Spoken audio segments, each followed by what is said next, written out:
لیکن اسلامی لشکر مدینہ سے روانہ ہوا تو اسامہ رضی اللہ تعالیٰ عنہ رستے میں کہیں چھپ کر بیٹھ گئے۔ جب لشکر ان کے قریب سے گزرا تو وہ لشکر میں شامل ہو گئے۔ ان کی مراد پھر بھی پوری نہ ہوئی، انہیں میدان جنگ میں دیکھ لیا گیا اور واپس بھیج دیا گیا۔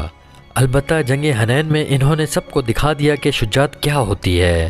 جب رسول مقبول صلی اللہ علیہ وسلم نے اسامہ رضی اللہ تعالیٰ عنہ کو رومیوں پر حملہ کرنے والے لشکر کی سپہ سالاری سونپی تھی تو بعض لوگوں نے اعتراض کیا تھا کہ جس لشکر میں ابو بکر رضی اللہ تعالیٰ عنہ اور عمر رضی اللہ تعالیٰ عنہ جیسے اعلیٰ حیثیت اور تجربے کے بزرگ شامل ہیں، اس لشکر کی سپہ سالاری کل کے بچے کو دینا مناسب نہیں۔ یہ اعتراض رسول اللہ صلی اللہ علیہ وسلم تک اس وقت پہنچا جب آپ صلی اللہ علیہ وسلم زندگی کے آخری بخار میں مبتلا تھے۔ آپ صلی اللہ علیہ وسلم میں بولنے کی بھی ہمت نہیں تھی۔ آپ صلی اللہ علیہ وسلم نے بخار سے نجات پانے کے لیے اپنی ازواج سے کہا کہ آپ صلی اللہ علیہ وسلم کو غسل کرائیں۔ آپ صلی اللہ علیہ وسلم پر پانی کے 7 مشکیزیں ڈالے گئے، اس سے بخار خاصا کم ہو گیا۔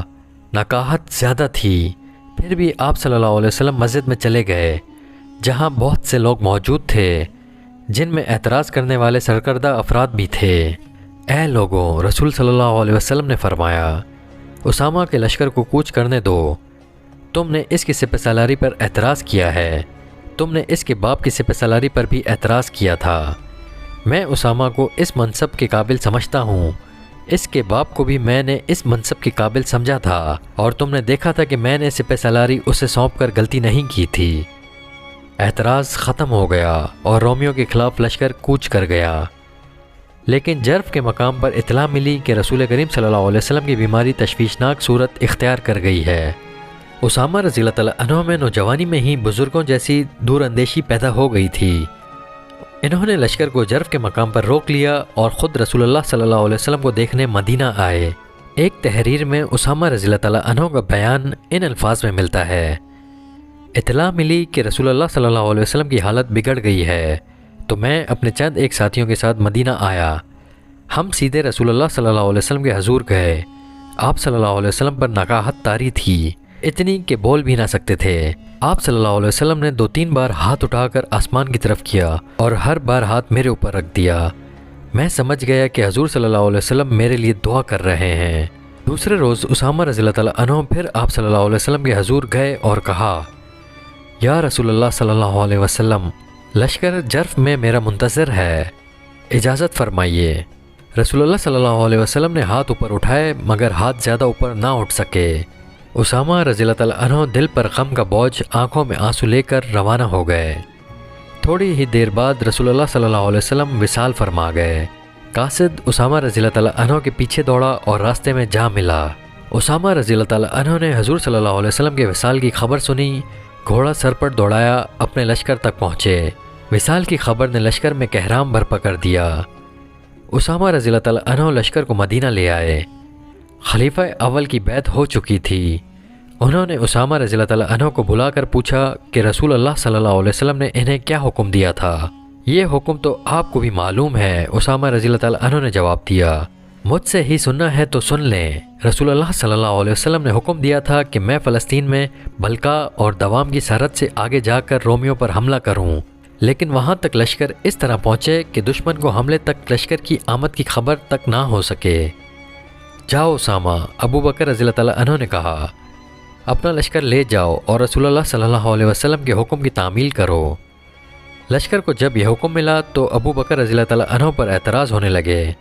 سب کہتے تھے کہ جب ہر طرف سے خطروں کے طوفان نے گھیر لیا ہے، اتنی بڑی جنگ اور وہ بھی اتنی دور شروع نہیں کرنی چاہیے۔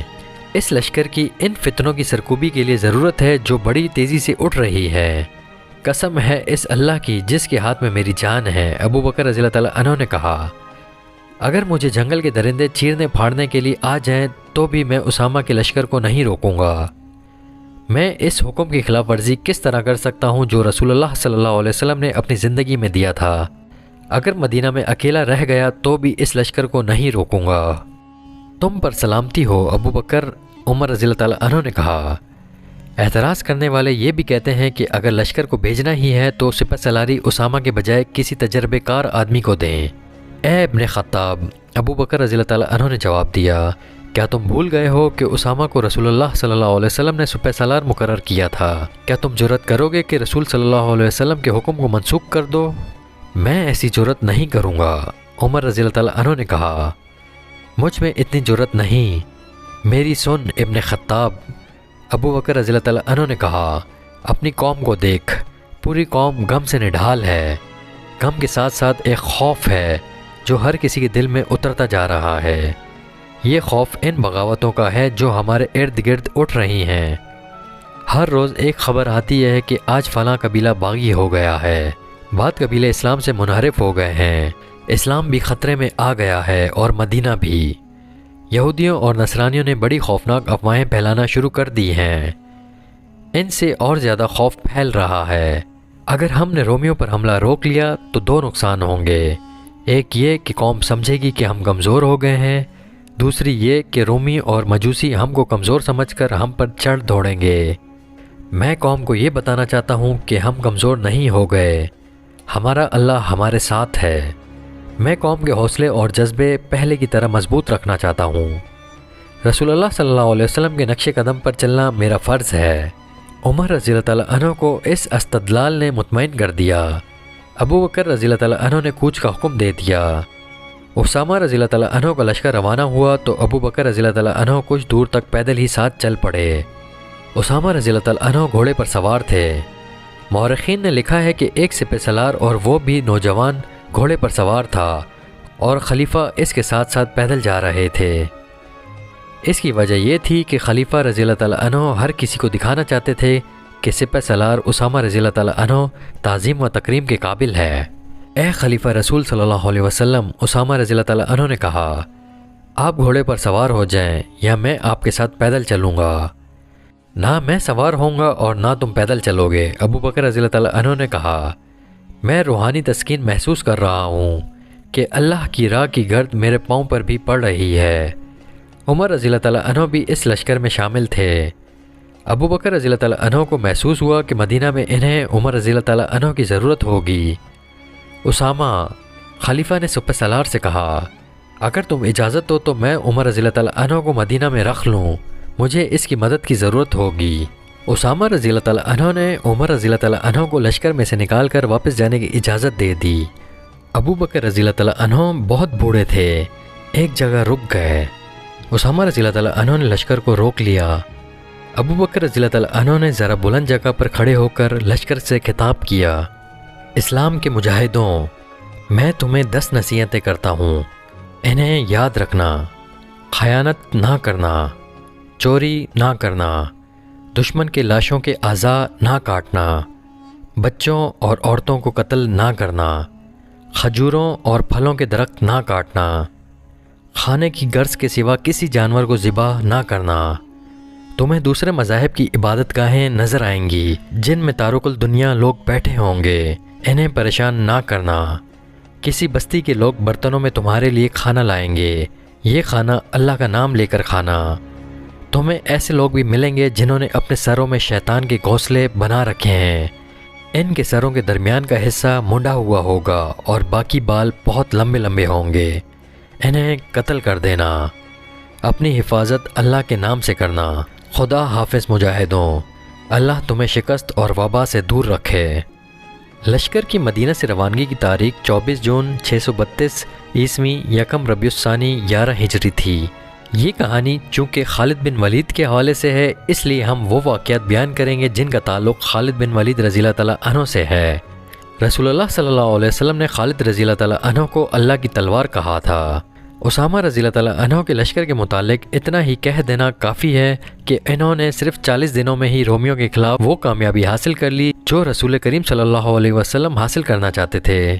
اسامہ رضی اللہ تعالیٰ عنہ سلاری کے ہر پہلو پر پورے اترے، اور جب وہ فتح یاب ہو کر مدینہ میں آئے تو ان سب نے بھی انہیں گلے لگایا جنہوں نے ان کی سپہ سالاری پر اعتراض کیے تھے۔ دوسری بڑی جنگ مرتدین کے خلاف تھی۔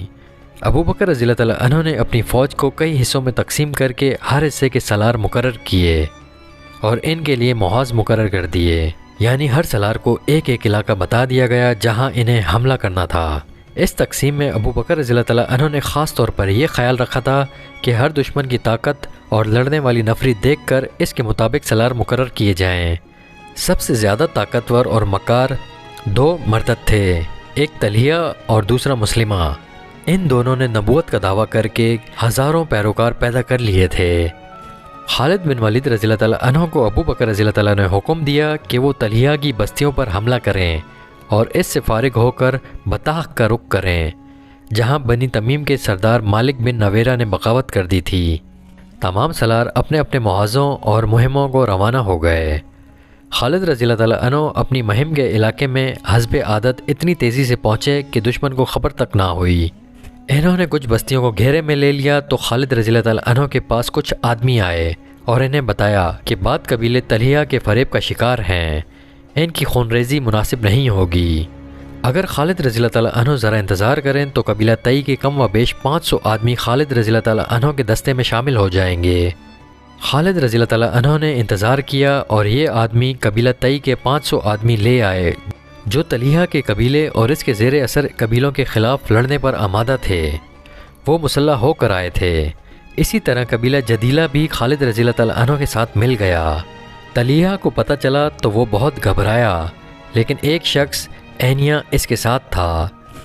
وہ بنی فرازہ کا سردار تھا۔ اس کے دل میں مدینہ والوں کے خلاف اتنا انات بھرا ہوا تھا کہ اس نے اعلان کر دیا تھا کہ وہ مدینہ والوں کی حکومت کو کسی قیمت پر تسلیم نہیں کر سکتا۔ غزوہ احزاب میں جن 3 لشکروں نے مدینہ پر حملہ کرنے کا منصوبہ بنایا تھا، ان میں سے ایک لشکر کا سالار یہی شخص اینیا بن حسن تھا۔ رسول کریم صلی اللہ علیہ وسلم نے اپنے اس اصول کے مطابق کہ دشمن کو تیاری کی حالت میں پکڑو، مدینہ سے نکل کر ان تینوں لشکروں پر حملہ کر دیا تھا۔ سب سے زیادہ نقصان اینیا کے لشکر کو اٹھانا پڑا۔ اس نے مجبور ہو کر اسلام قبول کر لیا تھا، لیکن اسلام کے خلاف سرگرم رہا۔ خالد رضی اللہ تعالیٰ عنہ کو پتہ چلا کہ طلحہ کے ساتھ اینیا ہے تو انہوں نے عہد کیا کہ ان دونوں کو نہیں بخشیں گے۔ خالد رضی اللہ تعالیٰ عنہ نے پیش قدمی سے پہلے اپنے 2 آدمیوں عکاشہ بن محسن اور ثابت بن اکرام انصاری کو لشکر سے آگے بھیج دیا کہ وہ دشمن کی نقل و حرکت یا کوئی اور بات دیکھیں جو لشکر کی پیش قدمی کے کام آ سکے تو پیچھے اطلاع دیں۔ دونوں چلے گئے اور خالد رضی اللہ تعالیٰ عنہ اپنے دستوں کے ساتھ آگے بڑھتے گئے۔ بہت دور جا کر ان دونوں میں سے کوئی بھی واپس آتا دکھائی نہ دیا۔ کچھ دور گئے تو 3 لاشیں پڑی ملیں جو خون میں نہائی ہوئی تھیں۔ 2 لاشیں انہی 2 آدمی عکاشہ اور ثابت کی تھیں جنہیں خالد رضی اللہ تعالیٰ عنہ نے آگے بھیجا تھا۔ تیسری لاش کسی اجنبی کی تھی۔ بعد میں جو انکشاف ہوا تبری اور قاموس کے مطابق کہ یہ دونوں آگے جا رہے تھے، راستے میں انہیں ایک شخص حبال مل گیا۔ ایک مورخ کامل ابن اسیر لکھتا ہے کہ حبال طلحہ کا بھائی تھا، لیکن تبری اور قاموس اسے طلحہ کا بھتیجا لکھتے ہیں۔ عکاشہ اور ثابت نے اسے للکار کر قتل کر دیا۔ اس کی اطلاع طلحہ کو مل گئی۔ وہ اپنے بھائی سلمہ کو اپنے ساتھ لے کر آ گیا۔ عکاشہ اور ثابت ابھی اور آگے جا رہے تھے۔ طلحہ اور سلمہ نے گھات لگائی اور دونوں کو مقابلے کی مہلت دیے بغیر ہی قتل کر دیا۔ خالد رضی اللہ تعالیٰ عنہ آگ بگولا ہو گئے اور طلحہ کی بستی پر جا دھمکے۔